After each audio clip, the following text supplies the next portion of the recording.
livre de Colossiens, chapitre 3, les versets 9 et 10. La Bible nous dit, ne mentez pas les uns aux autres, vous étant dépouillés du vieil homme et de ses œuvres, et ayant revêtu l'homme nouveau, qui se renouvelle dans la connaissance, selon l'image de celui qui l'a créé.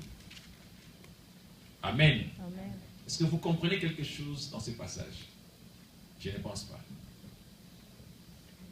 Pour bien comprendre ce passage, il faut remonter à partir du verset 5. Lisons à partir du verset 5. Faites donc mourir les membres qui sont sur la terre. L'impudicité, l'impureté, les passions, les mauvais désirs et la cupidité, qui est une idolâtrie. 6. C'est à cause de ces choses que la colère de Dieu vient sur le fils de la rébellion. 7.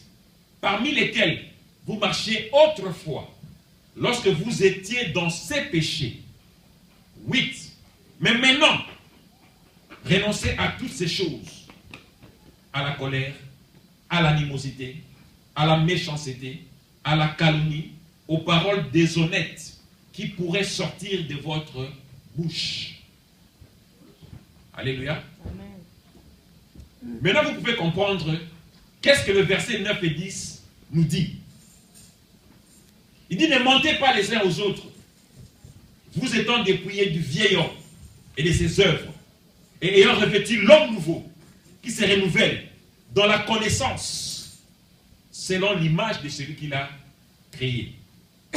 Qu'est-ce que la Bible veut dire par là? Avant que vous ne donniez votre vie à Christ, avant que vous ne deveniez chrétien, avant, quand vous étiez encore dans le monde, vous meniez une vie qui était acceptable. Tout un chacun de nous a une histoire. Tout un chacun de nous ici a un témoignage de son passé, quand il était encore dans le monde. C'est-à-dire quoi? Il y a des histoires que le monde accepte. Et il y a des histoires que Dieu accepte. Vous me comprenez? Je disais qu'il y a des histoires que le monde accepte. Donc c'est réservé au monde. Mais il y a des histoires que Dieu accepte. C'est-à-dire c'est réservé à Dieu. Ce qui est accepté par le monde n'est pas accepté par Dieu. Alléluia. Amen.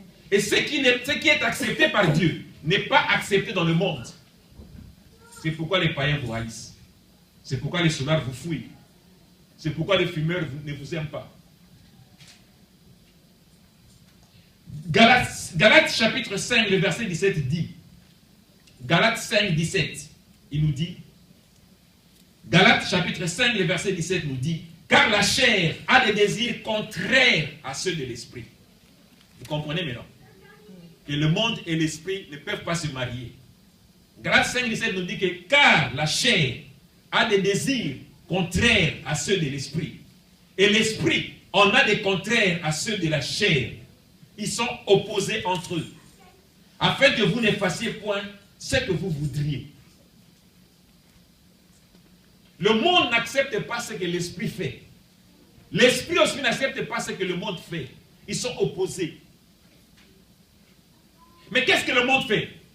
L'impudicité, l'impureté, les passions, les mauvais désirs, la cupidité. Et la Bible qualifie toutes ces choses-là d'idolâtrie. Alléluia. Amen. La Bible le qualifie d'idolâtrie. Vous pouvez le lire dans Galates 5, 18 à 21. Vous allez lire à la maison, c'est pas grave. Galates 5, 18 à 21. Vous allez voir dedans que c'est toutes ces choses-là, la Bible les appelle les idoles. Mais qu'est-ce que signifie le mot idolâtrie? Nous allons chercher à comprendre qu'est-ce que cela veut dire le mot idolâtrie. Le dictionnaire définit l'idolâtrie comme étant l'adoration d'une image, d'un astre, d'une idée ou d'un objet. C'est ça l'idolâtrie. Quand vous allez adorer un objet, quand vous allez adorer une image, Donc cette image-là est votre idole. Donc ça, c'est l'idolâtrie. Elle est couramment pratiquée chez les animistes et chez les polythéistes. Ce sont des mots que vous allez chercher à la maison. Chez qui la représentation des divinités est généralisée.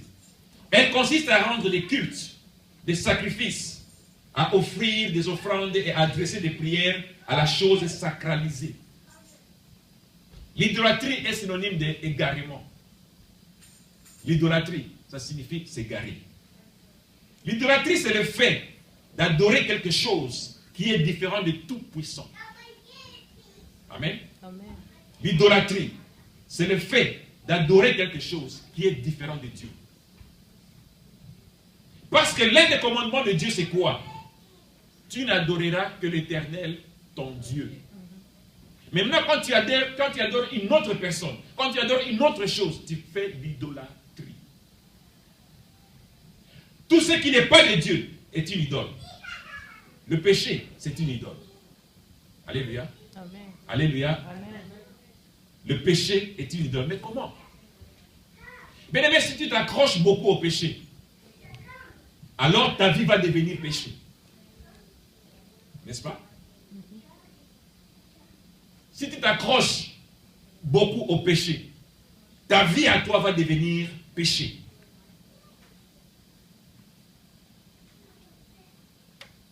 Pour toi, tu vas commencer à vivre le péché. Donc pour toi, le péché, ça sera une vie normale. Pour toi, le péché sera une vie quotidienne, une vie de chaque jour. Il y a des gens qui mentent comme ils respirent. Pour lui, mentir, c'est normal. Pour lui, mentir, c'est normal. Cette personne-là a comme idole le mensonge. Donc, le mensonge devient son idole à lui. Donc, il commet l'idolâtrie avec le mensonge. L'idolâtrie, c'est un péché. Vous faites les livres dans Galates 5, 20. Galates chapitre 5, verset 20. Il nous dit que l'idolâtrie, c'est un péché. La Bible nous demande de faire mourir tout ce qui est lié au péché et qui sont charnels. Il y a des besoins de la chair. Le péché sont des besoins de la chair. La Bible ne s'arrête pas là. Il continue en disant que si vous pratiquez ces choses, vous êtes des enfants de la rébellion. La Bible vous qualifie en commettant le péché que vous êtes un rebelle. Pourquoi? Parce que Dieu a dit, celui qui vous a créé, vous a donné un commandement que vous ne devez adorer que lui et lui seul. Mais vous vous détournez pour adorer d'autres dieux que lui. Alors vous êtes... Alors pour Dieu, vous êtes un rebelle. Alors si vous êtes rebelle, la colère de Dieu va venir sur vous. Mais ma prière ce matin est que la colère de Dieu ne vienne pas sur nous au nom de Jésus-Christ. Amen. La Bible explique que quand vous n'étiez pas encore né de nouveau, la vie du péché était une vie normale pour vous. Mais maintenant que vous avez donné votre vie à Christ, vous devez changer votre façon de vivre. Vous devez renoncer à toutes ces choses. Renoncer, ça dit quoi? Ça veut dire abandonner, oublier, ne jamais revenir à ces choses-là. Ça, c'est renoncer. C'est alors maintenant qu'au verset 9 de notre sujet de base, la Bible nous dit que ne mentez pas les uns les autres. Je peux mentir mon frère. Ce n'est pas un problème. Il ne va pas savoir. Mais je commets un péché. N'est-ce pas? Mais je ne vais jamais mentir Dieu. Je ne vais jamais mentir Dieu. Mais le pasteur Daniel, je peux venir lui dire, pasteur, j'avais $5 ici, j'ai perdu. Est-ce que tu peux me donner $20? Je lui mens.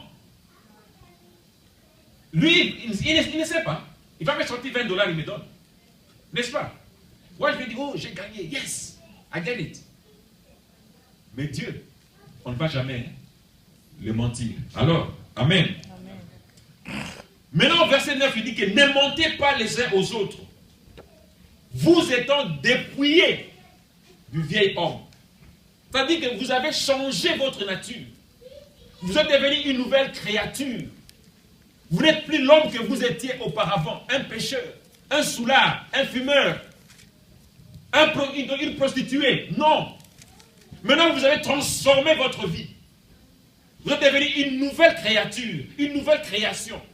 Vous avez été régénéré. Ne mentez pas les uns aux autres. Alléluia. Ne faisons pas semblant d'eux. Ne prétendons pas à. Ne nous couvrons pas derrière la Bible. Bien aimé, aujourd'hui, qu'est-ce que nous remarquons? Que la plupart des gens, la plupart des chrétiens se disent chrétiens. Mais en réalité, ils se couvrent derrière la Bible. Ils ne sont pas des chrétiens. Ce sont des lions qui portent des habits de loup ou la peau de loup. Alléluia. C'est comme une fois les pasteurs nous disaient, un pasteur qui va dire à quelqu'un que si je n'étais pas pasteur, tu allais voir. Qu'est-ce qu'il a fait? Il a déjà commis un péché. N'est-ce pas? Je vais vous dire que si je n'étais pas pasteur, vous allez voir. Je l'ai déjà dit. Que Dieu nous pardonne. Bien aimé, enlevons ce vieux manteau et ses œuvres, ses fruits. Bien aimé, on reconnaît un arbre par ses fruits. Ce que tu dis, c'est ce que tu es. Et ce que tu es, c'est ce que tu fais. Et ce que tu fais, c'est ce qui est en toi et qui te reflète. Vous avez compris? Je vais reprendre. Alléluia. Amen. Je disais, ce que tu dis, c'est ce que tu es. Et ce que tu es, c'est ce que tu fais. Ce que tu fais, c'est ce qui est en toi et qui te reflète. C'est très simple. Alléluia. Mais quand on se dit chrétien, comportons-nous comme des vrais chrétiens. Soyons des exemples. Comme Paul a dit, soyez mes imitateurs. Comme moi, je suis imitateur de Christ. Nous sommes des Bibles vivantes. Revêtons l'homme nouveau. Comme la Bible le dit que si quelqu'un est en Christ, il est une nouvelle créature. Les choses anciennes sont passées. Voici, toutes choses sont devenues. Amen. Toutes choses dans votre vie. Ça dit même votre façon de réfléchir. Ça doit changer. Ça doit se renouveler. Par la grâce de Dieu, on verra le dimanche prochain la compréhension de la parole. Si vous comprenez la parole, la Bible que vous portez chaque jour, vous avez tout. Alléluia. Amen. Si vous comprenez les Écritures, il n'y a rien qui peut vous se mettre devant votre route. Alléluia. Amen. Toute personne a son passé. Je l'ai dit. Le passé, c'est quoi? C'est une histoire. Ce qui est passé est passé. Vous pouvez mentir à un homme, mais vous ne pouvez pas mentir Dieu. Devant moi, vous allez vous comporter comme un saint. Mais devant Dieu, comment est-ce que vous allez vous cacher? Parce que la Bible nous dit que son œil voit même les profondeurs de la mer. Qui connaît les profondeurs de la mer? Mais Dieu connaît, il voit les profondeurs de la mer. Mais revêtons-nous, revêtons l'homme nouveau. La nouvelle créature, c'est quoi? C'est le fait de régénérer sa conscience. J'aime beaucoup utiliser le mot conscience. Conscience. La conscience. Pas l'intelligence. La conscience. C'est le vous en vous. Mettons-le comme cela. La conscience. C'est le vous en vous. Ce que vous êtes. Renouvelez votre conscience. Il y a beaucoup de gens qui ont des valeurs ici. Mais ils ne savent pas qu'ils ont la valeur. Ils ne savent pas. Renouvelez, régénérez votre confiance, votre conscience. Renouvelez votre conscience. Renouvelez votre façon de réfléchir. Votre façon de penser. Romains chapitre 12, le verset 2 nous dit: ne vous conformez pas au siècle présent. Romains 12, 2. Ne vous conformez pas au siècle présent, mais soyez transformés par le renouvellement de l'intelligence, afin que vous discerniez quelle est la volonté de Dieu, ce qui est bon, agréable et parfait. Bien aimé, le siècle présent, c'est quoi? C'est la terre, c'est le monde. C'est ça le siècle présent. Il y a des gens qui disent, oh, laisse-moi vivre, demain je vais mourir. Tu oublies que quand tu vas mourir, tu as un jugement qui t'attend. Alléluia. Amen. La Bible nous dit de ne pas se conformer au siècle présent. C'est-à-dire quoi? Le mot conformer, c'est un mot c'est un mot composé. Il y a deux mots, com et formé. Un com est formé. Conformé. C'est-à-dire un com est formé. Vous connaissez le mot com, n'est-ce pas? Ma fille est en train de rire. Que Dieu te bénisse. Un com, c'est-à-dire un com est formé, conformé. Madame, vous comprenez, non? Com. Ce que signifie com? Un imbécile. Un imbécile est formé. C'est pourquoi la Bible nous dit, ne vous conformez pas au siècle présent. Ne vous conformez pas au monde. C'est-à-dire un imbécile est formé au monde. Que Dieu nous aide. Amen. Alléluia. Amen. Un con est formé. Ne vous formez pas comme un con. Vous êtes des chrétiens. Vous êtes une nouvelle créature. Vous êtes une nouvelle création. Vous êtes régénérés. Vous êtes nés de nouveau. Ne vous formez pas comme des cons. Ne vous formez pas comme des cons. Alléluia. C'est-à-dire, ne suivez pas aveuglement ce que fait le monde, ce que fait le siècle présent. J'ai toujours dit aux gens, avant de faire quelque chose, réfléchis. Essaye un peu de réfléchir. Avant juste de faire un petit rien, réfléchis. Ce n'est pas mauvais. Ce n'est pas un péché de réfléchir. Mais plutôt renouveler votre intelligence. Ce qui va vous transformer, c'est votre conscience, c'est votre intelligence qui va changer votre vie. Vous changez pour vous de savoir qu'est-ce que Dieu veut pour vous. Si vous cherchez à connaître qu'est-ce que Dieu veut pour vous, comme je vous ai dit que le dimanche prochain, par la grâce de Dieu, on verra la compréhension de la parole. Ça, c'est la sagesse. Quand vous arrivez à réfléchir, vous dites qu'est-ce que Dieu veut pour moi, ici à Saskatoon, ici au Canada, vous avez tous de la valeur. Vous avez tous de la valeur. Ne regardez pas là où vous êtes aujourd'hui. Oh, j'étais là il y a quelques années. Mais ma femme, mes enfants, ils connaissent. Ceux qui me connaissent, ils connaissent. Je m'asseyais aussi derrière. Mais aujourd'hui, par la grâce de Dieu, là où je suis, ceux qui étaient devant moi ne sont pas là. Alléluia. Amen.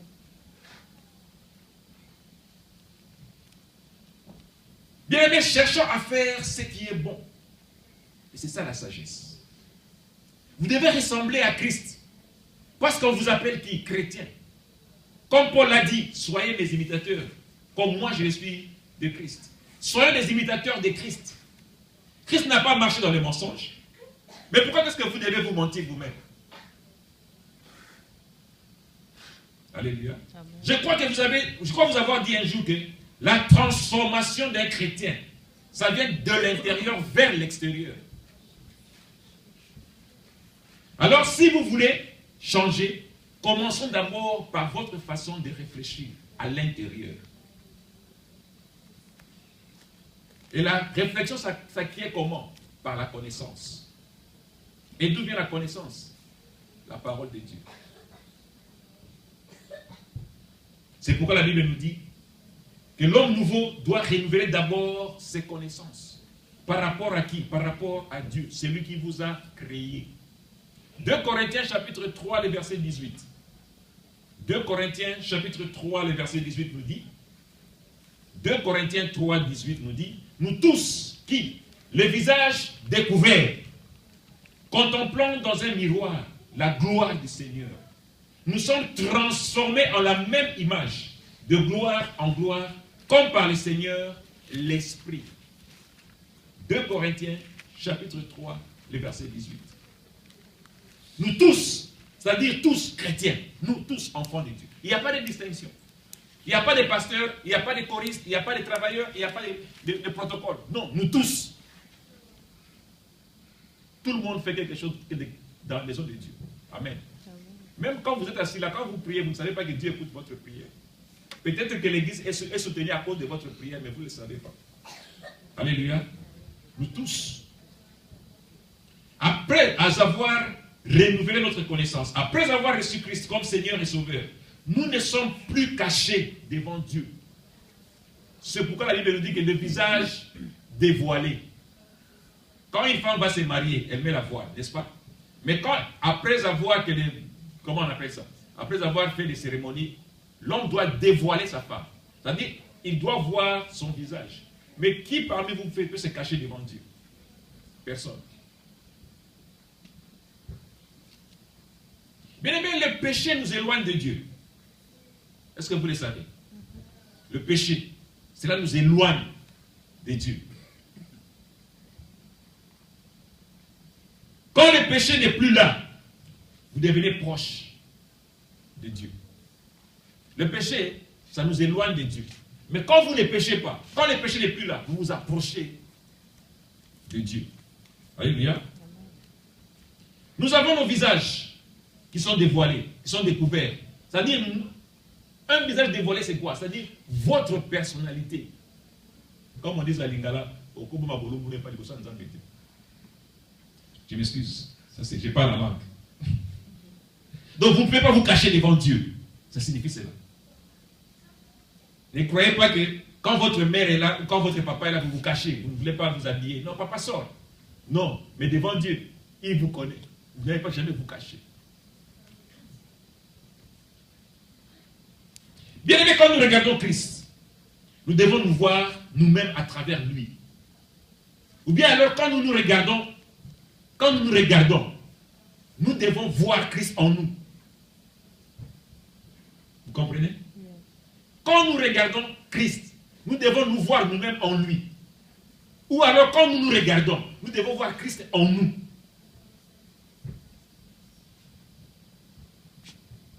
Quand nous nous regardons, nous devons voir Christ en nous ou à travers nous. Nous devons refléter la gloire de Dieu. Et notre transformation se fait par l'Esprit de Dieu ou par le Saint-Esprit. Un homme ne viendra jamais te forcer pour dire arrête de fumer. Non. Un homme ne viendra jamais te dire arrête de boire. Non. C'est le Saint-Esprit qui va te convaincre. On va te donner la Bible. On va te dire qu'est-ce que Dieu dit par rapport à ce que tu fais. Alléluia. La Bible nous dit que Dieu nous a fait de peu inférieurs à lui. Est-ce que vous le savez? C'est-à-dire que nous sommes des dieux. Nous sommes des dieux. Parce que donc Dieu nous a fait à sa ressemblance. On ressemble à qui? À son Père. Quand vous donnez votre vie à Christ, bien aimé, il y a des gens ici, quand je regarde ma fille là, je le vois qu'il ressemble à son Père. Quand je regarde notre fille là, il ressemble à sa mère. Pourquoi? Parce que ce sont leurs parents. Alléluia. Mais vous devez ressembler aussi à Dieu. Vous devez aussi ressembler à Christ. Vous devez ressembler à Christ. Pourquoi on vous appelle chrétien? On ne va jamais m'appeler Ramazani, par exemple. Parce que je ne ressemble pas. Ou alors il deviendra mon père. Alléluia. Amen. Alléluia. Amen. On ressemble à son père. Quand vous voyez quelqu'un, vous allez dire, celui-là, il vient de telle famille. Quand vous voyez quelqu'un, vous dites, celui-là, il vient de telle famille. Pourquoi? Parce qu'il ressemble à son père. Nous aussi, en tant que chrétiens, nous devons nous ressembler à Christ, ou ressembler à Dieu. Et je vais très bientôt conclure. 1 Timothée, chapitre 2, le verset 1 à 4. 1 Timothée, chapitre 2, le verset 1 à 4. 1 Timothée, chapitre 2, le 1 à 4. La Bible nous dit, j'exhorte donc, avant toute chose, à faire des prières, des supplications, des requêtes, des actions de grâce, pour tous les hommes. C'est-à-dire quoi? Quand vous priez, priez pour tout le monde. La Bible nous dit que celui qui arrose sera aussi Arrosé. bien aimé. Quand vous priez, que vous priez pour moi, ne vous en faites pas. Dieu ne va jamais, si vous avez des problèmes, Dieu va répondre d'abord à votre problème avant de répondre à mon problème. Parce que vous avez arrosé. C'est Dieu qui va vous arroser. Alléluia. Pour les rois et pour tous ceux qui sont en élévation, en dignité, afin que nous menions une vie paisible et tranquille, et en toute piété et honnêteté. grâce de Dieu, nous revenions d'une retraite de 3 jours. Je vous dis que des choses que, quand nous rentrons à la retraite, des choses que nous parlons, si on venait vous dire, vous n'allez pas croire. Il y a des gens même qui vont fouiller l'église. Mais ça s'est fait au niveau supérieur. C'est pourquoi on vous demande de prier pour vos autorités. Il n'y a que la grâce de Dieu. Il n'y a que la grâce de Dieu. Vous êtes assis là, vous êtes très bien. Le jour que vous serez ici, vous verrez des headaches. Demandez aux gens qui sont devant, ils vont vous dire. Demandez aux gens qui sont devant. Il y a des pressions qu'on nous fait. Ce que vous ne savez pas. Vous êtes assis paisiblement. Mais votre retour viendra. Amen. Amen. Cela est bon et agréable devant Dieu, notre Sauveur. Quand vous priez pour vos autorités, quand vous priez pour votre père, pour votre mère, pas seulement les autorités du pays, les autorités spirituelles, mais même vos parents, même votre mari, quand vous priez pour lui, Dieu va vous récompenser et Dieu sera très content. C'est agréable à Dieu. Dieu veut quoi? Il veut que tous les hommes soient sauvés et parviennent à la connaissance de quoi? De la vérité. Et la vérité, c'est quoi? C'est la parole de Dieu. Alléluia. Apocalypse 21, le verset 8, pour terminer. Apocalypse chapitre 21, le verset 8. Apocalypse 21, le verset 8.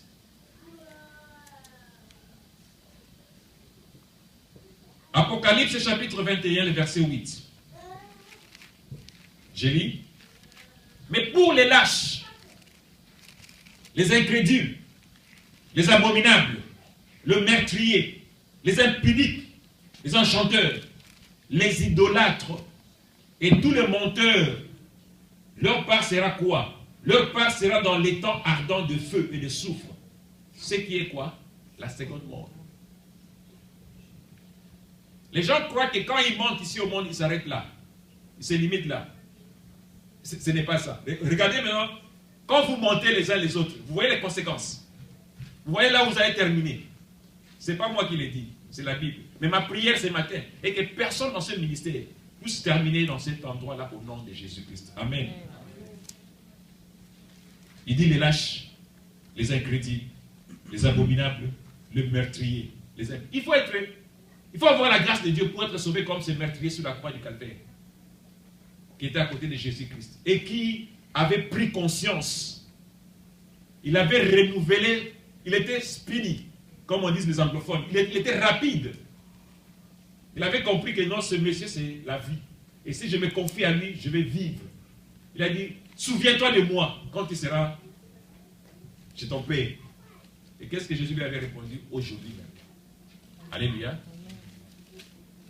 Bien aimé, le mois de décembre, c'est un mois de bénédiction pour tout le monde, pour vos familles. Amen. Amen. Ce que vous avez demandé à Dieu et que vous n'avez pas encore vu accomplir, cela va s'accomplir pendant ce mois de décembre au nom de Jésus. Amen. La grâce de Dieu sur vous, la gloire de Dieu sur vous, ça va demeurer dans vos familles au nom de Jésus-Christ. Mais une chose, ne mentez pas vous les uns les autres. Ne mentez jamais les uns les autres. Alléluia. Amen. Remercions l'Éternel. Lèvons-nous s'il vous plaît.